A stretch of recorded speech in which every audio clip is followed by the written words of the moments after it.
என் பேர் ஜெகநாதன். நான் ஒரு 15 வருஷமாக பிள்ளையார் சிலை பண்ணிக்கிட்டு இருக்கேன். இருந்தாலும் நான் போய் மண் ஒரு 5 கிலோமீட்டரில் போய் மண் ஒரு வண்டி மண் 2000 ரூபா வருது.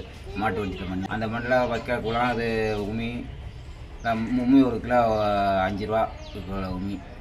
அது வைக்க குழம்பு சேர்த்து பிணைஞ்சி 2 நாள் காய போட்டு ஊற வச்சு அப்புறம் 3 நாள் கடந்து அப்புறம் பண்ணணும் பிள்ளையார் சிலை.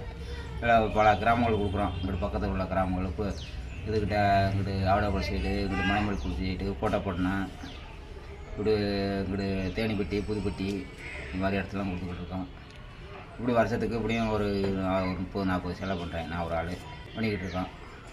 அது சிலை இப்படியும் ஒரு சிலை பண்ண 5 நாள் ஆகும். ஒரு சிலை பண்ண ஒரு 5 அடி சிலை பண்ண 5 நாள் ஆகும். 3 அடி சிலை 3 நாள் ஆகும். அது மழை பெஞ்சுன்னா பண்ண முடியாது. 10 நாளாக கூட ஆகும். 2 நாள் மழை பெய்ய சுத்தமாக பண்ண முடியாது. இந்த வெயில் காற்று அடித்தா தான் பண்ணலாம்.